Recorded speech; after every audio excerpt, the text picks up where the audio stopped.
Hello, everyone, and welcome to Stoked, the ultimate Star Trek online podcast. My name is Chris. My name is Jeremy. Hey there, J-Man. Hey there, Chris. Happy Season 4, and welcome to you. Happy? Really? Well, we're going to cover all of that in this episode, but we thought maybe we'd start the episode with something positive, right? So we got a little development. Well, I mean, just a side note. We'll get to Season 4 in a minute. A lot of it is positive. Yeah, okay. A lot of it is not. And actually, if you guys want to get a smile on your face in case you are feeling a little downsies, the J-Man's got a little production project he's working on that'll be at the end of this episode, a little machinima. It'll be tiny. Something small. Something fun.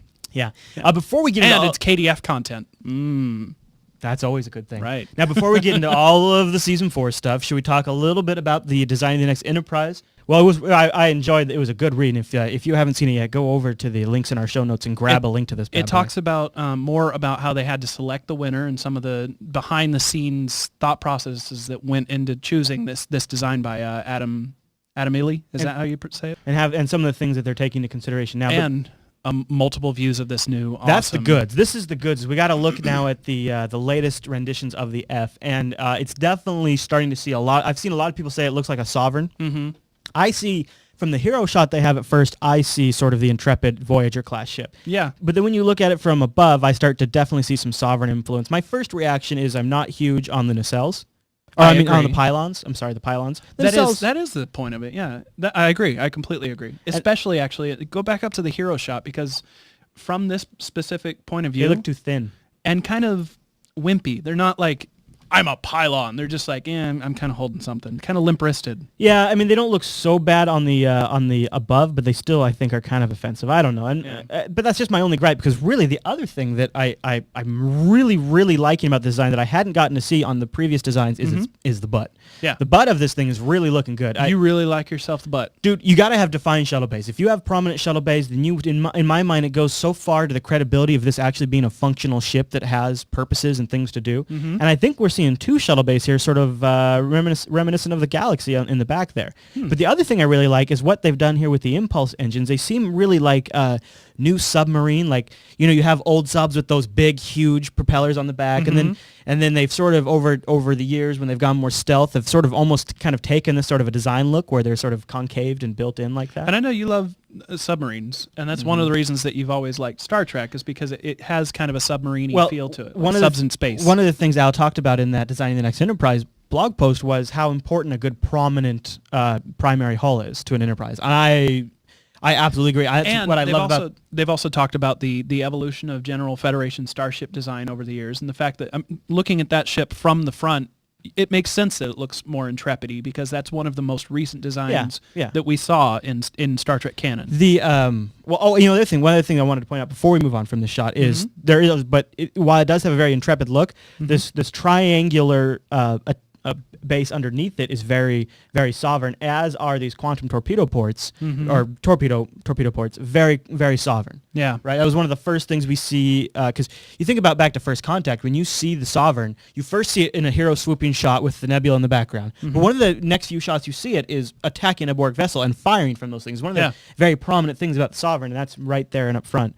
And also something you mentioned on the pre-show is it also looks like it could be a possible detachment point where the saucer could pull itself away. The first time that we talked to Captain Gecko, Al Rivera, about this ship, when they were still in the process of selecting it, they did talk about when they had just announced it, actually, they did talk about the saucer separation might end up leaving behind like a Prometheus-type arrowhead, and it looks like this might be the case for this ship. Yeah, but touching back to the primary hull thing that you had mentioned with the submarine, I like where they've gone with this, and I think some of my favorite ships are the Enterprise A and the Enterprise C.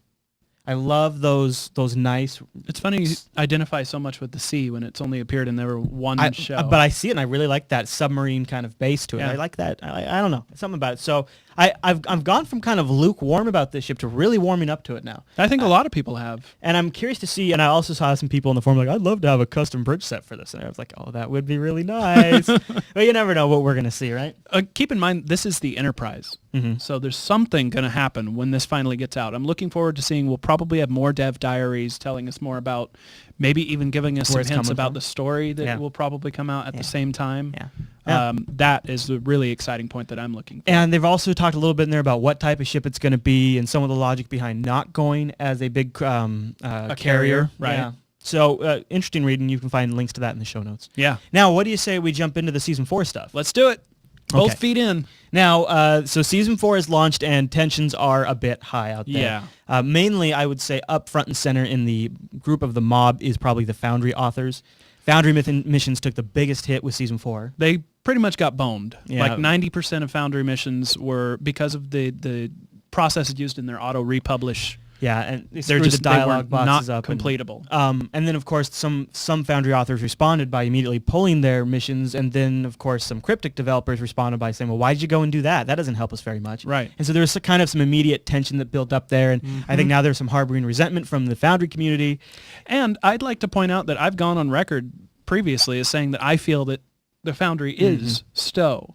I realize that it might sound a little negative to say so, but I think the Foundry is the only thing that's going to keep STO going for long term in the MMO industry.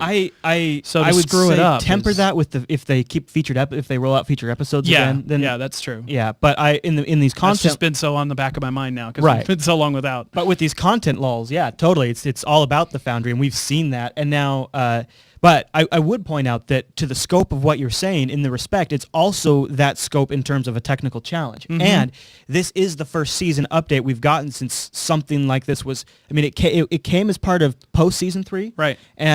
But really, this is the first major update to the game when we've had the Foundry attached to it. That's absolutely true. And kind of going into it, I kind of had the expectation that there would be some sort of trouble because it's such a massive piece of technology. I agree. And okay, I'm going to make another point, but I want to preface it by saying that this patch is incredible in its technological scope. I think we could probably cover that we can maybe just touch on that in a minute. If you want. Yeah, we'll give sure. it credit. I mean, but go ahead and make your point. the point of the truth of the matter is that this patch has touched every single aspect of this game in fundamental ways that have changed the way that we will be playing STO from this point on. And a perfect example is, I mean, we went through with the chat room this morning and made an informal list of all of the features that have made it, because I think a lot of us have been looking at it from an angle of what features haven't made it. Right. And we're going to cover that too. But one of the things I think you're right, J-Man, is the ground combat changes are going to be an investment that pays dividends now in every single mission in the game for the history of the game. Yes. And that is the kind of fundamental changes that we will look back on Season 4 and be like, that was the point in time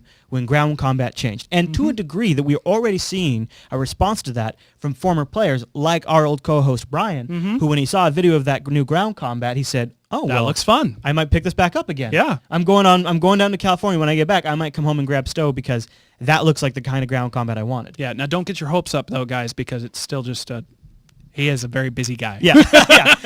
Now, that said, it did introduce issues throughout the game that we're going to have to be corrected. Now, but just like you were saying, when you go through and touch 100% of your code, 90% of it could work. Yeah. But that's still a monumental achievement. So with that kind of as our anchor point for the next phase of this discussion, that concept, let's cover briefly, and we'll try not to make it dry, what we've kind of identified with the community and following everything. What are the major outstanding bugs from Season 4 right now? Well, first of all, I think that when getting into this conversation, it's important to note some of the disappointment that's already been there. Kind of lingering in the background is the fact that we were several months ago told that Season 4 would include a certain number of features, and the DOF system stands out.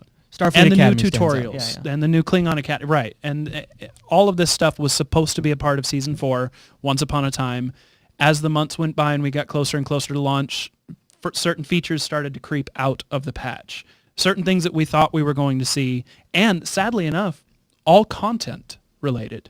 So we ended up with a launch that had nothing. We have all these new toys now to play with, all these exciting new things that we can toy with in the game, and no real content to use them with, and that's unless we want to replay something. And that's a double blow with the Foundry offline right at the moment. Yeah, exactly. I know, I get that too, and that's the unfortunate part of it. But now, if that kind of things that are a result of that on this list, let's just so we already covered Foundry stuff, right? There was an issue with some gear scaling that things kind of got accidentally nerfed, and it sounds like there's a fix identified for that now. I think it's actually already live. Okay. Oh yeah. So we're shooting this Saturday morning. So if there's been some stuff discovered and some stuff fixed by Tuesday when this releases, that we could be a little off. We're still going to go over some of the major bugs that happened, because this is stuff that you guys might want to know about and look back on in the future, seeing what happened and why Season 4 melted down a little. One of the first fallouts, I think, from the new ground combat changes was auto fire was sort of so auto and so rapid that it sort of interrupted your ability to do rolls and things like that. In RPG mode. Yeah. Shooter mode was working fine. There's no auto fire in shooter mode. Tactical bots have been throwing grenades at their feet. The auto fire thing, there's already a fix in, according to Cryptic Gecko. Yep. And it's just not on holodeck as we shoot this. But it should be by Tuesday, by the time we publish. Yeah. And the tactical boss throwing grenades at their feet also sounds like that's probably something that's just going to be a tweak of code. Yeah. So the PvE queues are kind of non-functional. I think this is also being worked on and might even be fixed by the time our episode comes out. But yeah, that's a big thing. This was one of the only content-driven features that we actually received in Season 4. Yeah. Other than the Foundry updates that ended up breaking the Foundry. This is one of the big sucks. Because this was finally going to allow fleets to play fleet actions without having to, 1, 2, 3 zone, and then hope that you end up in the same instance. This was a very fundamental social thing. It was a content thing. For me, it didn't work. I don't like it in the sense that just this morning I wanted to gander at the new Purdy textures, and I thought I'll go poke at the crystalline entity. I was already in that sector. It was already right there when I spawned. It was there, so I'm going to go poke at it.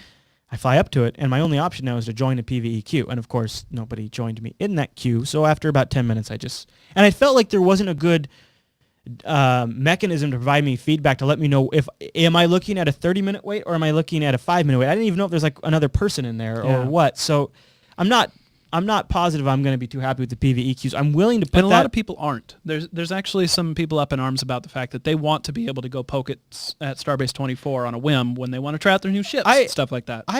The Deep Space Nine fleet action, I forgot what that's called. I played that one solo way back in the day. Right. And that was fun. I just spent an afternoon and did that. Now, so probably died dozens of times, getting mobbed by all those Cardassians. Yeah. I'm willing though to put that in the to be determined pile here for a minute, because I think there's formulas that can be tweaked there and that can be fixed. Well, and plus, I mean, the major bug with it was that it wasn't spawning new maps, right? Which is a fundamental issue. And now that it's fixed, or now that it will be fixed in the very near future, I think there will be more people queuing in because now they know it works. You got bit by this one, unable to equip your buffs while on ground. You guys heard me talking about, I think in the last episode or the episode before. Might actually been in the pre-show, on the live stream. But I have decided I've been flying the Dakir.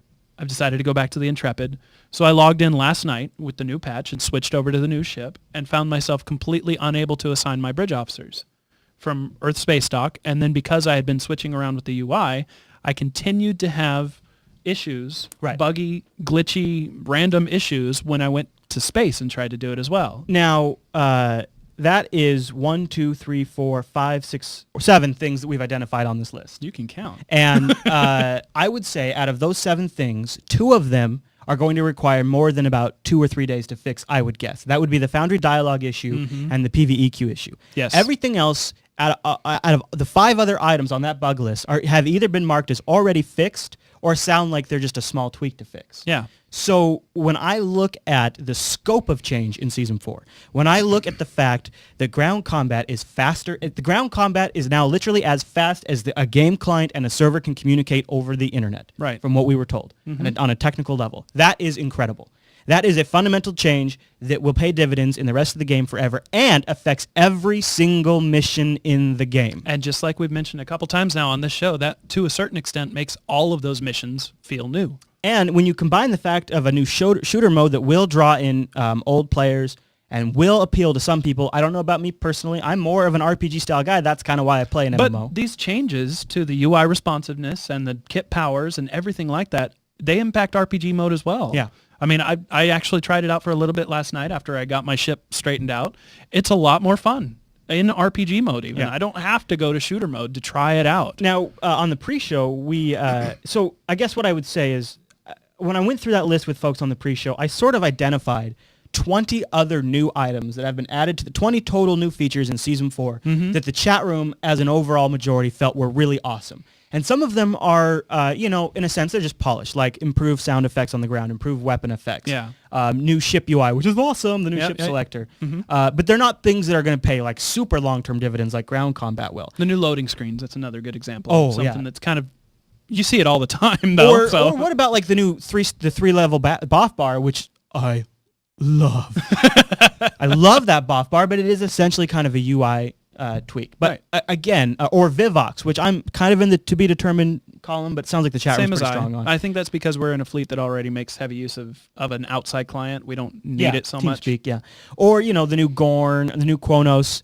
All these things are really awesome features that made it. But what's the big elephant in the room? The big elephant in the room is the DOF system, right? Mm-hmm. That's what pretty much everybody that is a long-term player is the most butthurt about. Yeah. Ground combat is awesome, but you've already played all that ground content. So yeah, it's faster, but you're kind of bored with it now. Long-term players. Mm-hmm. New players, that's the hotness. That's what's bringing them in. Yeah, DOF system is a bullet point on a box. The ground combat is the screenshots all over the box, right? You follow what I'm saying? Yeah. So the DOF system is important to us, long-term players. Mm-hmm. And I think what Cryptic is doing is taking an extremely responsible position and saying, you know what, due to either resource issues or, hey, by the way, we're being divested from our parent company and we had integrated resources like art teams and web teams, and now we're no longer the people we worked with yesterday are here tomorrow, and we're still trying to do a major content push during the middle of all this. And guess what? We slipped a little on the DOF system, so we know this is going to be the most important feature to you as long-term players. So you know what we're going to do? We're going to slow down, we're going to feature and make sure that when it's out there, it's feature complete and not broken. Mm-hmm. And I'm okay with that. I look at the rationale behind it and I say, you know what, as a player who's going to play for a long time, I'm okay with waiting. If I looked at the rationale of the reason why the DOF system is delayed and the rationale didn't seem reasonable, I would be angry.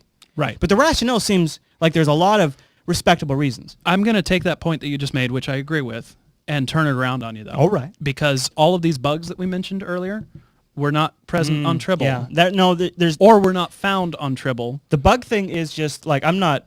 What can you say? Yeah, those are bugs. That's just and just like we said earlier, when you touch 100% of the code in your game, if you get 10% of it's got some bugs, that's still a great ratio. I don't even agree it's 10%. I mean, no, if you're looking at a massive code change like that, and then you roll out and you fix it within a few days. Mm-hmm.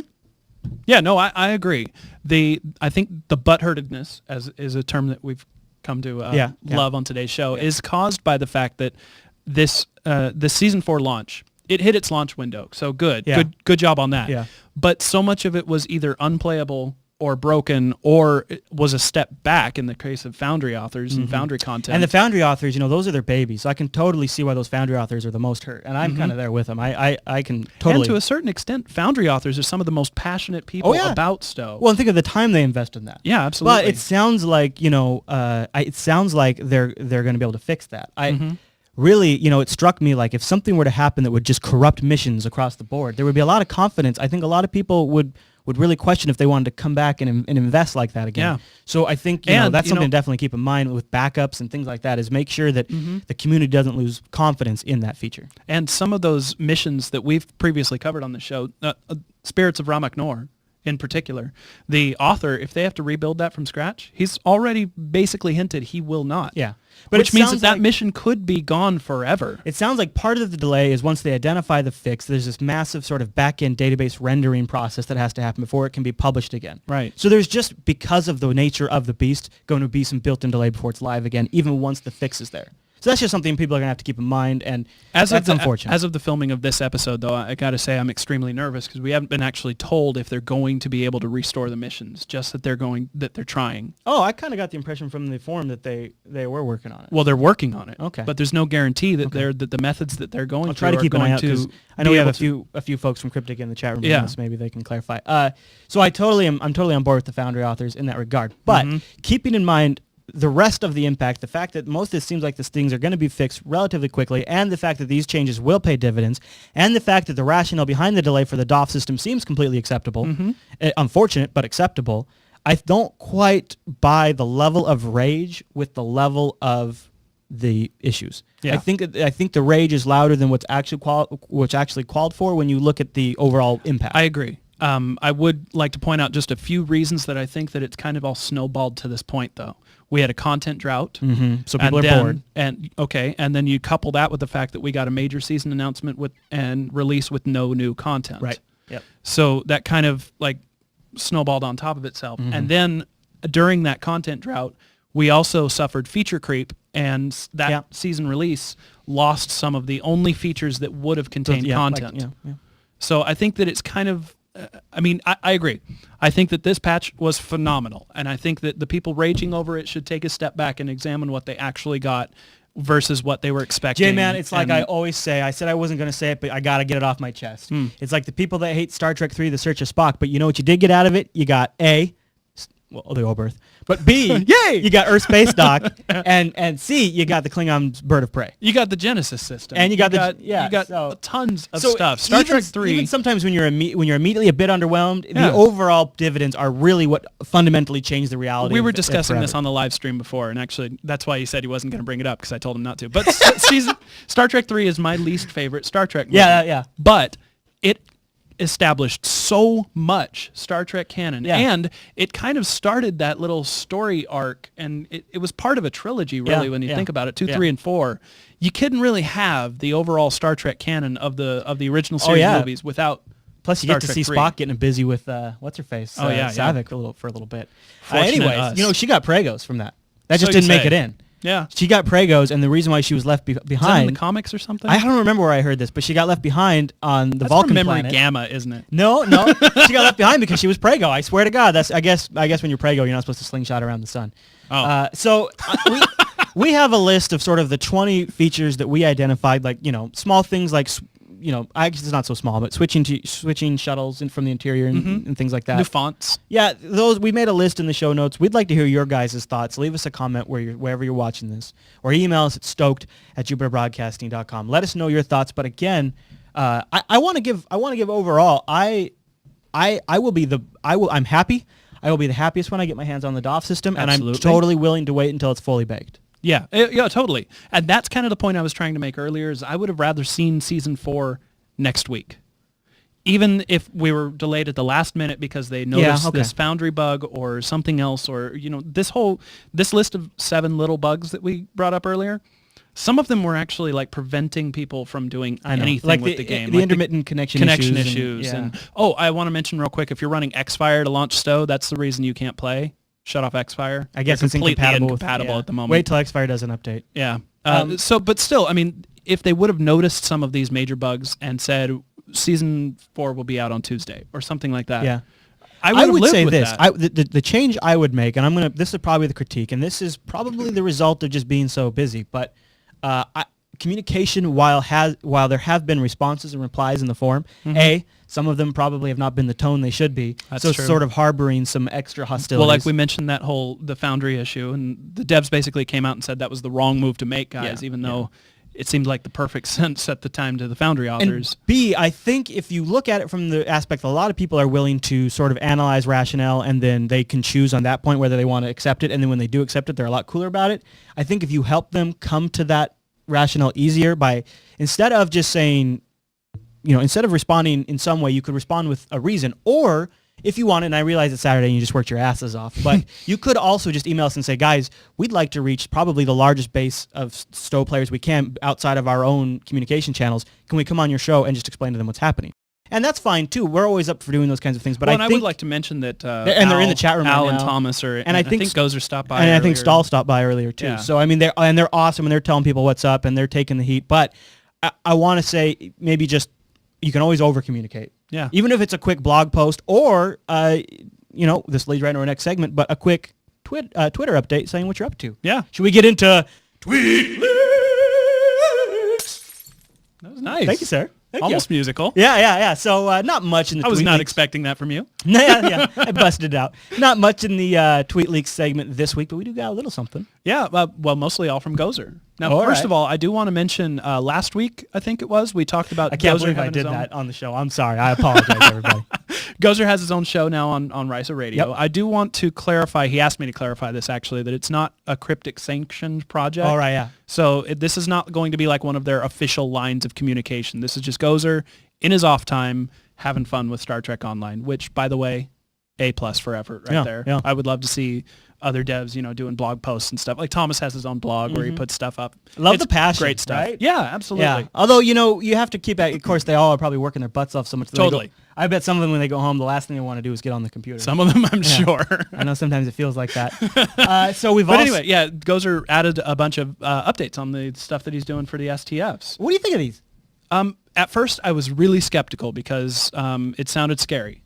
because change is scary. Are you talking about the new Borg turret? I absolutely am. Yeah, what do you think of this sucker? It looks like a big mother, huh? Now, it's a little off because you're zoomed in the new shooter mode. Right. My initial response was, that's going to be buggy, just because of what I'm used to with the Special Task Forces. But as I started reading more into it and listening to some of the feedback from fleet mates and stuff like this, this sounds like a mini-boss encounter rather than having to deal with waves of dog piles. Love that, actually. So by adding in this new turret mob, they're changing these puzzles from just this dog pile slugfest into an actual puzzle encounter that makes you have to use tactical advantages. That is awesome. Yeah. When I saw the screenshot, the first thing I thought to me is that looks really different than anything we've really seen from the Borg. And then I thought, well, it should. They're the Borg. They can build faster than us. They're stronger than us. They have more advanced technology. They're adapting. And they're adapting. They should be changing. And I remembered back to the Colosseum. Remember in the Colosseum when that worm comes up out of the ground, J-Man, and he's all whipping around? Like, you immediately, as a player, are forced to change your combat tactics because that worm is playing by the worm's rules. Mm-hmm. And I feel like the Borg have been playing by our rules. Like, they're just another NPC walking around, and they build things that are sometimes bigger than us, but they're not really that much. But it seems like these are the frickin' Borg. They could turn a planet into a single machine if they wanted to. Yeah. I would love to see something new, something making me having to change up my tactics, and I would love being surprised by the Borg because the Borg are so different. They should surprise me. Mm-hmm. And this is a great first step. I thought when I saw that, I thought, oh, this is something different. This is fun. I like it. I'm really looking forward to trying this out. Now, you know that we've seen some changes to the Infected. Mm-hmm. Meh. I'm still going to play it again. The new version. You're butthurt over the alcoves. A little bit. Yeah. But it's going to make that final boss encounter, again, more interesting because it's no longer just an I win button. Yeah. So, but I'm actually, because of these changes, even more excited for the Cure. Oh, I also want to mention that he said in one of his tweets that the entire Cure ground map has been shortened a little bit. Yeah. Shortened a lot. By a third? Is that to a third, I think. Okay. And there's only 2 sets of puzzles now to go through instead of 3. It's a little quicker. That'll be nice. Combined with also the faster-paced ground combat. Mm-hmm. That could be really nice. This could be turned into like a bite-sized fun thing to do with your friends rather than something that takes up hours and hours. In fact, this makes me really excited to hear about some of the changes that will come to Khitomer Accord eventually because, as you might recall from our review, that took so freaking long that by the time of the ground map was ended, I was actually bored. There you go. Even though the story was progressing. But there was just so much. It just get kind of too long. Right. Yeah. J-Man, one thing to let people know about is we're going to celebrate the launch of Season 4 by taking next week off. We got to do this every now and then to release a little steam, and we just hit our 90th episode, and so it's nice to take a breather. I know. Whoa. I know. You know, I was talking about it again. I know I say this all the time, but with the stream, they're just a great list. They're a bunch of listeners sometimes. They're like a race of listeners, J-Man, with fantastical hats. And no eyebrows. I was mentioning the fact that I kind of one of the reasons why I'm kind of okay with the DOF system being delayed is I look at it from our standpoint of podcasts. We shoot these shows when we shoot them at a specific time from their release window, so that way we have a certain cadence with the editing and release. Mm-hmm. And if one slips, the whole chain gets pushed. Like that happened a couple of weeks ago with the Morgue. The whole chain will get pushed if one episode slips. Yep. And that is, I believe, the exact situation that happened with the DOF system, that happened with the new tutorial and Starfleet Academy, is things just started slipping and a whole chain of events happens. Mm-hmm. You know, there's other things that might have feature creeped in the background. That's one thing to consider but we do look at it, and overall, I think the Kronos, you know, if you're sitting in the meeting and you're thinking, well, the reason why we got to get Kronos done on time is because when the new tutorials come in, people will be entering the game from the Klingon level as a Klingon character. They won't have to be, right? We've been told they won't have to play Feds first to unlock the Klingons. Right. And so remember, this is the reason why they remastered the early episodes. This is probably the reason they redid Earth Space Dock, is those early first impressions are important. And so it's an important element to the game. Plus, the Klingons did deserve it. So I'm not trying to say it shouldn't have happened, but it was something to consider. A similar point of view for the ground combat as well. That's something that's going to be plastered all over websites as PR. Mm-hmm. This new reticle and targeting everything will be all over the new boxes and new videos of the games and everything like that. And it's a good way to get people that were either meh or have already quit the game or have never tried the game to come back or to buy it for the first time. There you have it. New Kronos, new remastered low-level episodes, all of this stuff is great for new players and new exposure to the game. And And when, the DOF system starts coming out, we're going to go crazy with it on the show. We're going to get into it. We're both just, biting at the bit to get to that. So it's something to look forward to now, and we'll keep the development on as it goes, and maybe we'll find out more information. Yeah. What do you say, J-Man? Should we jump into the... we did disclaim no episode next week, right? Did I finish saying that, or did I go completely off track? It's worth saying again. So no episode next week, which means we won't be live next Saturday. On Saturday the 16th, we will not be live, and there will not be a new episode released on... July 19th, right? Am I getting my dates right on that? I think so. There you go. So yes, want to make sure that's clear to everybody, so that way you all know. But we'll be back the week after that, rocking it. All right, let's get into your. What did I call it? The J-Man Productions.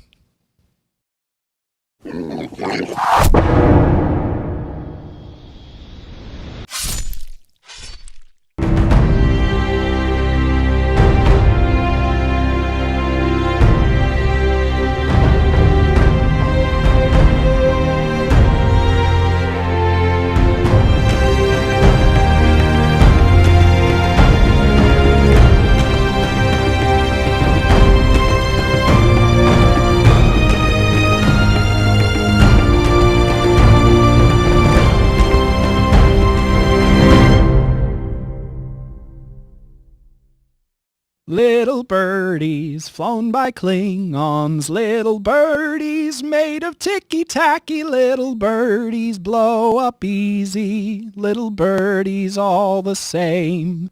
There's green ones and green ones and greener ones and greenish ones, and they're all made out of ticky-tacky, and they all blow up the same. And the Klingons in the birdies all went to Kronos Academy, where they were put in birdies, and they came out all the same. They're science or tactical or engineering specialists, and they're all made out of ticky-tacky, and they all die just the same. Qapla'!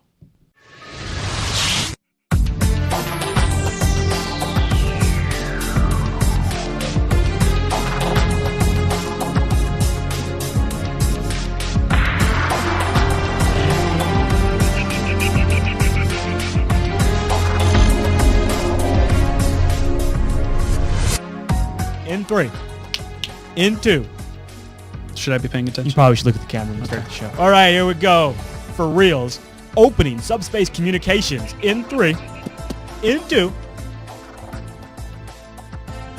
What show am I doing? How do I say this one? Hello, everybody, and welcome to this episode of Beer is Tasty. My name is Chris. And I'm Jeremy!